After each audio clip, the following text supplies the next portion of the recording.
Hey guys, Sandy here. Welcome back to the channel and welcome back to Follow Sketch February. Today is February 6th and this is today's sketch. It is by Rebecca Ludens, as you can see right there. Triangles, lots of triangles. I know that triangles are a hard shape for some people. I have an idea about my triangles. I'm going to see if I can make it come to fruition. And it does call for 4 small photos. I'm going to be using one. I like milestone numbers, and this is when I hit 5,000 miles in my old car, so I need to get this documented. It is another one of my 2022 photos from that album. Right now, the 2022 albums have 5 volumes, and I have one complete album that has no missing layouts in it, so we're knocking them out, you guys.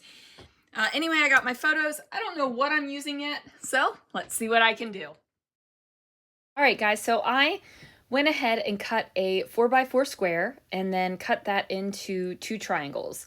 And I was going to do just 3 triangles like it is in the sketch. And I ultimately decided to do more. I decided to have my triangles kind of go off the page as well.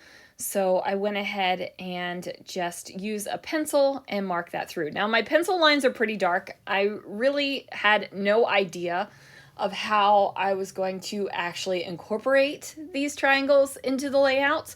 I really just had no clue. But I did know that I was going to represent those triangles over there and that line through them. Like, I feel like that could have been something sewn through, but me and the sewing machine are arguing right now. So I just decided to use this mesh, this kind of circle mesh. And then I realized, wow, ooh, girl, your pencil lines are dark. So I used my white eraser here and I just went ahead and erased them so that they were not as dark on the page. I still don't know how I'm going to incorporate these triangles. All I know is that those pencil lines were dark and I was like, yeah, we need to fix that. I did pull out my colorful letter stickers over here on the left-hand side because I knew I was going to need 5,000. So I wasn't exactly sure which color I wanted to use. But then I got the bright idea of using this triangle as a mask and just inking around the edges. Now I could have put, you know, some adhesive on the back of it and not have used my fingers to hold onto it. But I did use my fingers and I did turn my fingers a little bit blue and I'm okay with that. It's just ink, it washes off. So I went ahead and just added a little bit of ink over here on the left-hand side of the page as well, because I did not want to have a stark left-hand side of the page and then on the right-hand side of the page have all of this prettiness. So after I grabbed the blue ink, which I couldn't tell you why I grabbed the blue ink, because the car in question that this is a photo of is orange. It is an orange car. But I didn't. I grabbed the blue. So I'm also going to figure out where my photo is going to go. Now, originally I was going to leave this as a 4x6 photo so you could kind of see like the dash and things like that as well. Ultimately, I decided that this needed to be trimmed down to a 4x4 photo. I am going to mat it and it will go into a 4¼ by 4¼ mat. But I had to figure out where that photo was going to live, so I didn't fill the triangles with numbers that didn't need to be filled. Kind of a weird thing, right? Like, I'm trying to use up numbers. I'm thinking this is a great way to use up numbers, because even if I use up letter stickers, the numbers are always left behind, right? Because usually I don't want my numbers to be as large as my titles. It's just not the way I like to roll. If I'm putting a date on, which is usually what the numbers are for, I like it small, right? I don't necessarily need them to be large numbers all of the time. So anyway, you know, trying to not waste the numbers, even though I'm trying to use them up. Weird dichotomy there, right?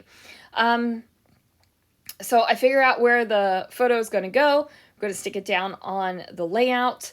It is up on a little bit of fun foam just to give it some depth so the numbers can slide underneath of the photo really nicely without having any kind of dips or valleys or anything like that. I am just going to use a bunch of blue letter stickers. They are going to be a variety of blue letter stickers. Now, I will have, obviously, white bits in here because I am not completely covering the white triangles. Could I have done this in a different way? Yes. But I am actually kind of happy with how this turned out. It's not, excuse me, it's not exactly what I would think as my usual, like the usual kind of layout that I make. But it is different enough where it's going to be a pleasant break for your eyes as you're flipping through my 2022 albums. It is also a very monochromatic layout, which gives a nod to things that I do like to do that. You know, color is my friend, but every once in a while I do love a good monochrome layout. So I am just going to use the variety of blue numbers that I have. Some of them are going to need some help staying stuck down to the page because stickers don't stick. You guys have heard me rant about the stickers that don't stick before. It's nothing new. It's just something that just drives me a little bit insane, you guys, right? Like, make the sticker stick. But that's why we have great adhesives like Nouveau Deluxe to go ahead and place those down. And then, of course, I am a big fan of my generic ATG as well. But the Nouveau is going to work a little teeny bit better with these smaller letter stickers. I did toy with the idea when I first put some of the blue numbers down to make it kind of rainbow. I thought that would be really awesome to have just a variety of colors. But like I said, that monochrome gets me sometimes, and that is what I went ahead and did. Now, talk to me. How do you guys use up your number stickers? So are you someone who does it like this, where every once in a while you just have a layout that has a crap ton of numbers all over it? Or are you one of the people that actually use their numbers? You know, I've got two whole big trays of letter stickers. The ones that are the tray that is right there at this fridge bin type thing. And I'm like, yeah, I got to use these up, right? I'm not buying any more letter stickers.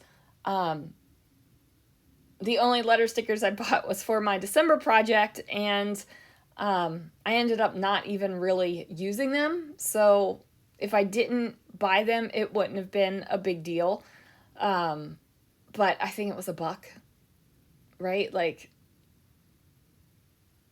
so I'm not stressing about that, but I definitely don't need to buy letter stickers, and I especially don't need to buy numbers. And I have great dies that I could really use to make all kinds of letters. I have all kinds of options, but daggone, I have a lot of letter stickers. I went from having like 3 or 4 thickers, I think, sets of thickers when we moved to California, to when we moved out of California, just trays and trays of them. kind of outrageous. Now, I will tell you guys, obviously, this photo was taken while the car was moving. You can see the car was going 48 miles an hour. Yeah, I honestly don't know if I took this picture and I was driving, or if Christopher was driving and I took this picture. Because sometimes that happens. Sometimes he is driving and I take a picture of the odometer. I still haven't hit 5,000 miles on my Wrangler that I got last January. So it's like I've had this car for a year and I still haven't hit 5,000 miles. I didn't drive far to work before, but now I drive less than 2 miles. Or it's about just 2 miles to work every day. Let me tell you, it's great. I don't have to fill up my gas tank but every 2 weeks. So yeah, there is that. Okay, so I'm using these larger glitter letter stickers right here. These are not my favorite letter stickers, but I did check and I did have enough stickers to say 5,000 miles. And then I decided that I was going to call this 5,000 big miles and use different letters in the center just because they were not large enough for what I wanted them to be. I toyed with the idea of bringing out the Cricut or the Joy, one of them, to make the numbers fill this mesh ribbon type thing that I had on here. But ultimately, I decided against that. I thought I was going to end up cutting out some triangles in some blue pattern papers and put them down there. But after I put the letter stickers on there, I remembered that I had a cut file that was some triangles, and I cannot tell you where the cut file came from. It is a couple years old. I don't know. But I did have it. And I went through my pre-cut cut files that I already have, and I was like, ooh, perfect. I'm going to put that over here because it looks just like the sketch. I'm like, yes, just like the sketch. Even though everything else is not really like the sketch at all, I was like, yes, just like the sketch. Like, isn't that funny how I talk about how sketches are a great starting point and how you can do it exactly like the sketch or be inspired or just look at it and create something. Like, it just gives you that spark. But it's funny because I knew that I was not doing this just like the sketch, but I found something that was just like the sketch and it brought me utter joy. Now, I did get a little wild with my inking of this bad boy, so I ripped it in half. Whoops. So I'm going to use that ATG to just put it together, and then it'll go right on top of that round mesh ribbon type thing that's going to go there. And I did flip it around just to see if I wanted it to go a different direction, but no, I liked it like this. I liked it just like it was in the sketch. And then my 2 fell off. Whoops, because I hadn't glued on the numbers. That, I don't know if I do that on camera or if it happens off camera, but those numbers do get glued down with some Nuvo Deluxe adhesive. I grab one of my Arteza colorful markers here. I used to have Zig markers. Do you guys remember years and years and years ago when they used to come in the big plastic bins? And I had Zig markers and they dried up, but you know, they were like 25 years old. So did I really expect them to live forever? No, I didn't. But anyway, I'm using that blue marker to just go ahead and put a couple lines of journaling right underneath of the title, which is definitely not like the sketch. The sketch does call for it up in that upper right-hand corner. But like I said, I like it this way. Anyway, guys, that is going to do it for this layout. Make sure you join the Scrapping Reflections Facebook group. And please, for the love of all that is holy, please answer the membership questions. I am denying people left and right after days of waiting for the membership questions to be answered because nobody can be bothered to do that. So if you got denied and you're like, what the heck? Reapply, like join and answer the question and I'll approve you. Anyway, guys, thanks so much for watching and I will see you guys again real soon for another video.